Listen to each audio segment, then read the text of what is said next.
नमस्कार दोस्तों, मैं हूं राहुल और आप देख रहे हैं मिशन कंपटीशन। तो फ्रेंड्स, जैसा कि आप सभी को पता है, हमारा क्रैश कोर्स जो है, ये क्रैश कोर्स का हमारा वीडियो चल रहा था। किन्हीं कारणों से हमें ये रोकना पड़ा। कुछ दिन, एक आध हफ्ते, डेढ़ हफ्ते से ये थोड़ा सा स्टॉप था। मैं थोड़ा व्यस्त था फैमिली प्रॉब्लम्स में। बहुत से बच्चों का ये कमेंट भी आ रहा था, सर आप बुक कंप्लीट नहीं कराते हैं, सर आप ये बीच में छोड़ रखे, वो बीच में छोड़ रखे। दोस्तों, मुझे भी शौक नहीं है ऐसा करने का, बट मैं भी इंसान हूँ। एक एजुकेटर भी इंसान होता है, उसके लाइफ में कुछ प्रॉब्लम्स आ सकती हैं, तो आपको भी थोड़ा सा समझना चाहिए। खैर छोड़िए, ये सारी बातें तो करने योग्य हैं, छोड़िए, हटाइए। तो आज ये वीडियो, जो हमारा जो क्रैश कोर्स वीडियो जो है सार संग्रह से, ये जो है अब रेगुलर रहेगा। तो आज का जो टॉपिक है ये है प्रमुख झील एवं जलप्रपात, ठीक है, मेजर लेक्स एंड वाटरफॉल, सार संग्रह बुक से। और इससे बाहर कुछ नहीं, जी हाँ, इससे बाहर कुछ नहीं। अगर आप ये बुक कंप्लीट करते हो, हमारे द्वारा दिया गया क्रैश कोर्स अगर आप कंप्लीट करते हो, तो इससे बाहर कुछ नहीं है। बिहार दरोगा में आप मैक्सिमम स्कोर करके आओगे। चलिए बिना देरी के फटाफट से आज का वीडियो है हम स्टार्ट। हम आ गए अपने चैप्टर के ऊपर। तो देखिए, प्रमुख झील एवं जलप्रपात आज का चैप्टर हमारा, मेजर लेक्स एंड वाटरफॉल। सबसे पहले हम समझेंगे झीलों के प्रकार कितने होते हैं, ठीक है। देखिए, 3 प्रकार झीलें होते हैं और उनके भी कुछ सब झील्स हैं, उनके भी कुछ सब टाइप्स हैं, उनके बारे में हम पढ़ेंगे। सबसे पहले देखिए, निर्माण प्रक्रिया के आधार पर झील बनते हैं, ठीक है। यानी कि किस आकार, चौड़ाई, गहराई के हिसाब से जो मैनमेड झील होते हैं उनकी बातें हो रही हैं। जल की प्रकृति के आधार पे, ठीक है, खारा पानी का झील, मीठे पानी का झील, आपने ये सब पढ़ा होगा, वो सब है। और उत्पत्ति के आधार पे, ठीक। उसके बाद देखिए, निर्माण प्रक्रिया के आधार पे भी 2 झील, इसका भी एक सब मतलब बोलते हैं ना, सहयोगी झीलें आप बोल सकते हो। तो प्राकृतिक झीलें और कृत्रिम झीलें, ठीक है। तो ये कृत्रिम और प्राकृतिक झीलें 2 टाइप हो गई निर्माण प्रक्रिया के आधार पे। दूसरा हो गया, देखिए, जल की प्रक्रिया के आधार पे इसके भी 2 टाइप ऑफ झील होते हैं, खारे जल की झील और मीठे जल की झील। अब देखिए, थर्ड जो है उत्पत्ति के आधार पे झील, इसके 8 प्रकार के झील होते हैं, ठीक है। भूकंप निर्मित झील पहला हो गया। दूसरा, वलन से निर्मित झील, सेकंड। थर्ड हो गया भ्रंशन द्वारा निर्मित झील। फोर्थ हो गया दरार घाटी की झीलें। फिफ्थ हो गया हिमानी झीलें। सिक्स्थ, गोखुर झीलें। सेवेंथ, जलोढ़ झीलें। और 8 डेल्टा झीलें। तो ये 8 प्रकार की झीलें होती हैं उत्पत्ति के आधार पे, ठीक है। तो आई होप झीलों के प्रकार और उनके सबऑर्डिनेट्स वगैरह आप समझ गए होंगे। चलिए इसके आगे बढ़ते हैं। और अब जो यहाँ से कुछ वन लाइनर स्टार्ट होते हैं और वीवीआई क्वेश्चंस जो सार संग्रह में हमें मिलता है, अब उस पर हम नजर डालेंगे। देखिए, तो विश्व में ताजे जल के सबसे बड़े झील कौन से हैं? तो सुपीरियर झील है। सुपीरियर झील कहाँ है? आप कमेंट करें, जरूर बताएं। और आप जैसा कि जानते हैं, मैं वीडियो के बीच बीच में आपसे क्वेश्चन पूछता रहता हूं, ताकि आप भी इसके साथ इंगेज रहें। और आपको एक छोटा सा होमवर्क के तौर पर ही मैं आपसे ये क्वेश्चन पूछता रहता हूं, ताकि आप इंगेज बने रहें और इससे रिलेटेड आप कुछ रिसर्च करते रहें। विश्व की सर्वाधिक गहरी झील कौन सी है? देखिए, विश्व की सर्वाधिक गहरी झील बैकाल झील है, जो कि रशिया में ये है, और गहराई इसकी 1642 मीटर है, ठीक है। देखिए, विक्टोरिया जलप्रपात जो है किस नदी पर अवस्थित है? तो ये जाम्बोजी नदी पर अवस्थित है। जाम्बोजी नदी कहाँ है? कमेंट करके वो बताना है, ठीक है। देखिए, नियाग्रा जलप्रपात जो है, नियाग्रा फॉल्स, ये कनाडा एवं संयुक्त राज्य अमेरिका के मध्य में ये स्थित जलप्रपात है, ठीक है। अब क्षेत्रफल और आयतन के आधार पर खारे जल की जो है विश्व की सबसे बड़ी झील कौन सी है? तो ये कैस्पियन सागर झील है, ठीक है। क्षेत्रफल और आयतन के आधार पर, ठीक है। तो कैस्पियन सागर झील जो है क्षेत्रफल और आयतन के हिसाब से सबसे बड़ा खारे पानी का झील है विश्व में।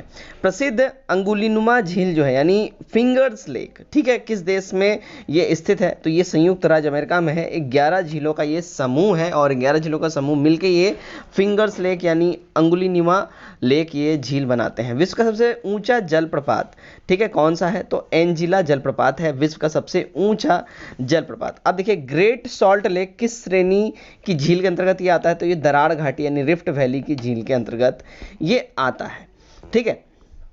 चलिए, अब जो है यहाँ से देखिए, कुछ इंपॉर्टेंट यहाँ पे जो डिटेल्स दिए गए हैं, अब इसको भी हम देख लेते हैं। देखिए, सबसे पहले यहाँ पे दिया गया जलप्रपात देश, उसके बाद जलप्रपात फिर देश, यानी कि कौन सा जलप्रपात किस देश से रिलेटेड है, यहाँ पे ये बात हो रही है, ठीक है।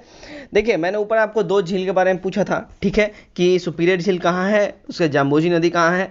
तो लगभग उसका आंसर आपको यहीं पे मिल जाएगा। देखिए, एंजिला झील ये कहाँ है? तो ये वेनेजुला के अंतर्गत ये आता है, वेनेजुला देश में ये है, ठीक है। दुगेला ये जलप्रपात कहाँ पे है? तो दक्षिण अफ्रीका में है। योसोमाइट जलप्रपात कहाँ है? तो संयुक्त राष्ट्र अमेरिका यानी यूएसए में है। और सुदरलैंड कहाँ है? तो ये न्यूजीलैंड के अंतर्गत ये आता है, ठीक है। वोलोमोम्बी जो है ये जलप्रपात कहाँ है? तो ये ऑस्ट्रेलिया में ये है, वोलोमोम्बी जलप्रपात।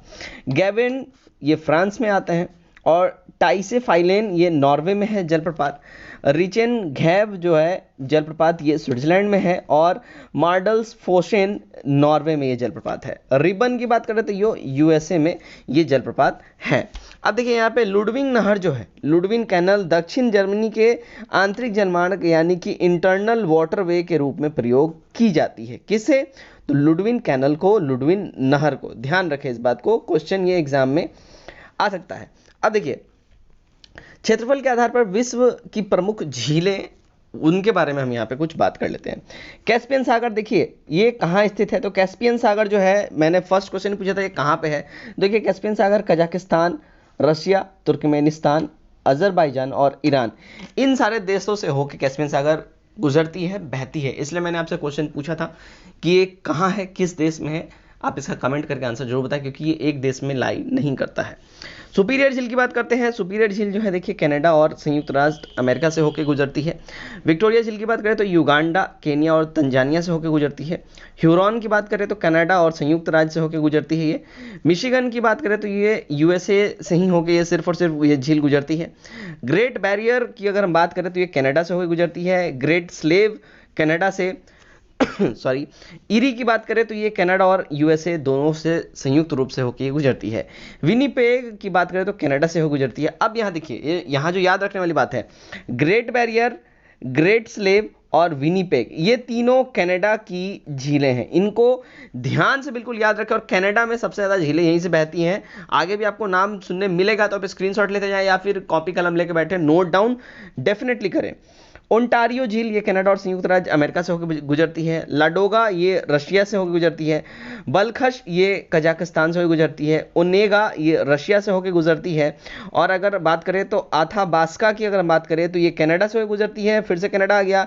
रेडियर कनाडा से होकर गुजरती है, ठीक है। उसका देखिए मिनीटोबा ये भी कनाडा से होकर गुजरती है, ठीक है। तो यहाँ पे टोटल जो है 6 ऐसे जो झील हैं जो सिर्फ और सिर्फ कनाडा से होके कनाडा में ही बहती हैं, तो बिल्कुल ही आप लोग ध्यान में रखें, ठीक है। इसिक-कूल ये किर्गिस्तान में बहती है। विनीपेग ये कनाडा में बहती है, ठीक है। अल्बर्ट युगांडा व कांगो में बहती है, और ग्रेट सॉल्ट अमेरिका में ये बहती है। और लास्ट जो है वुड ये कनाडा व संयुक्त राज्य अमेरिका में ये बहती है। तो दोस्तों ये जो वीडियो था ये इंपॉर्टेंट इसलिए है क्योंकि इसमें बात किया गया मेजर लेक्स एंड वाटरफॉल्स यानी कि प्रमुख झील और जलप्रपातों के बारे में, जिससे एग्जाम में 1 से 2 नंबर के क्वेश्चन बनते ही बनते हैं। तो इसको आप इग्नोर तो कतई नहीं कर सकते हैं, ठीक है। तो बिल्कुल इस वीडियो को आप 1 से 2 बार जरूर देखें, और मैं ये बोलूंगा कि एक बार कॉपी कलम लेके डेफिनेटली इसको नोट डाउन करें। बुक है तो दोबारा से मेरा वीडियो देखने के बाद बुक में आप जाके दोबारा से चैप्टर को दोबारा से देखें, आपका रिवीजन होगा, ठीक है।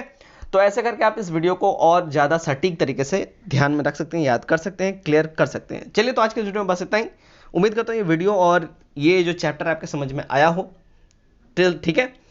तो आज के इस वीडियो में बस इतना ही। Till then take care, bye bye and God bless you all.